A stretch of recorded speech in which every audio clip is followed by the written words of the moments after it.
All right, today we are diving into one of the coolest, most clever ideas in modern AI. It's called federated learning.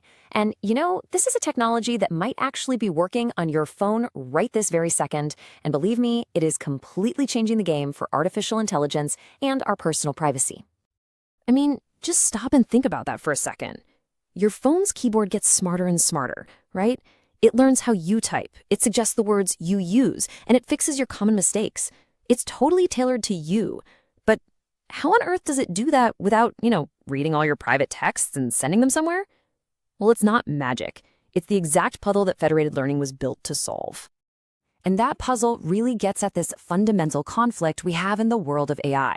See, machine learning models are, well, they're hungry. They need absolutely massive amounts of data to get good at what they do. But at the exact same time, we, as people, as a society, are demanding more and more privacy. You see, the old way of doing things was pretty simple. You just collect all the data, all your messages, your photos, even your health records, and you throw it all into one giant digital pot to train the AI. The problem? Well, that creates a massive downside. That one central place becomes this huge, flashing target for hackers, and it creates these enormous privacy risks. And the pressure to change this old model, it's really coming from all sides now. First, you've got tough new privacy laws like GDPR and CCPA. Then you have the court of public opinion. We've all seen the headlines about massive data breaches, and that's made companies really rethink the risk of holding on to all our sensitive info. And honestly, just on a practical level, with billions of phones and sensors out there creating data every second, just trying to move all of it to one place is becoming physically impossible. So, if we can't bring all that precious data to the AI model, what's the alternative? Well, this is where things get really, really elegant. We just flip the entire script. And here it is, federated learning. At its core, it's a way to do machine learning where, instead of collecting all the data in one spot, we send the AI model out to where the data already lives. It could be on your phone, inside a hospital's private server, or on a factory floor. The absolute key here is that the training happens locally, on the device, and your private, raw data never, ever leaves. This quote right here, this is the mantra that just perfectly sums it all up. It's a huge paradigm shift. Think about it. Instead of this risky pipeline where data flows inward to a central brain, it becomes a secure learning process that happens out at the edges, with privacy baked in from the very start. Okay, that all sounds great in theory, but how does this whole thing actually work in the real world? I mean, how do you train one single super powerful AI model across, thousands or even millions of separate devices? Well, let's break down the cycle.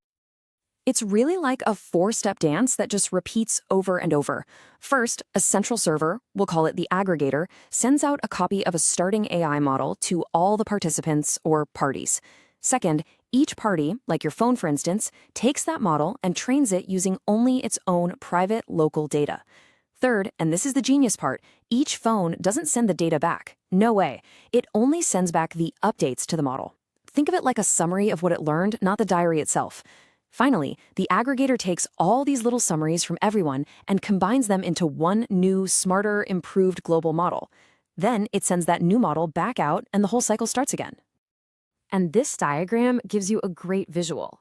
You've got that central aggregator up top, kind of like the conductor of an orchestra, coordinating everything. And then down below, you have all the different parties, each with its own little silo of private data. The only things flying back and forth are those model updates, which keeps that raw data safe and sound right where it belongs. Now, this whole thing can get even more interesting, depending on how the data is split up. So in what's called horizontal federated learning, everybody has the same type of data, just for different people. That hospital example is perfect. 2 hospitals, same medical record format, but completely different patients. But then you have vertical FL. This is where different organizations have different kinds of information about the same people, like a bank knows your financial history and a retailer knows your shopping habits. Put that together and you get a much richer picture of a customer.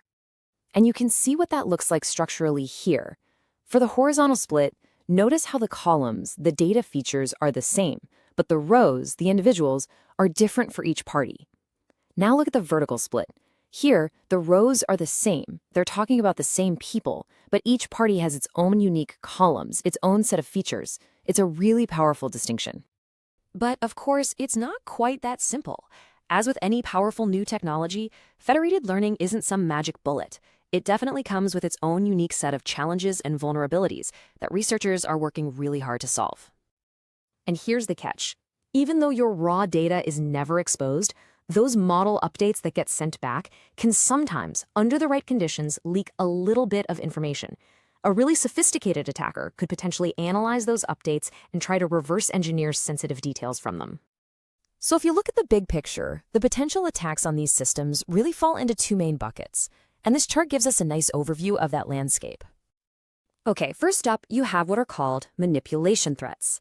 This is where a bad actor, a malicious party, tries to poison the well. They send intentionally bad updates to try and sabotage the final model, make it perform poorly, or even create a secret backdoor that only they know how to use. Then you have inference threats, and these are all about privacy. This is where an attacker tries to infer or deduce private information just by analyzing the model updates they get to see. And beyond the security threats, there are just some huge practical engineering hurdles to overcome. I mean, you're trying to coordinate with millions of devices that might have bad Wi-Fi, or they might run out of battery halfway through. Those model updates, while they're not the raw data, can still be pretty large files, which can create network bottlenecks. And at the end of the day, your smartphone just doesn't have the same raw computing horsepower as a dedicated server in a massive data center. So, with all these challenges, you might be wondering, why is everyone so excited about this? Why does federated learning matter so much for the future of AI? Well, it's because this technology is a huge step towards building AI systems that are responsible right from the beginning. It lets us get all the amazing benefits of machine learning, like smarter apps and better medical diagnostics, without forcing us to make this awful choice to sacrifice our privacy to get them. This quote really just nails it. The default setting is privacy. See, instead of starting with a giant, risky lake of data and then trying to build privacy walls around it, federated learning starts with the data already locked down. The entire process is built around that fundamental constraint. Which really leaves us with this final critical question. For a long, long time, it felt like we had to pick one, innovation or privacy. But federated learning suggests that maybe, just maybe, we can have both. Now, it's a challenging road ahead, for sure, but it is a path toward a smarter and, importantly, a more private future for all of us.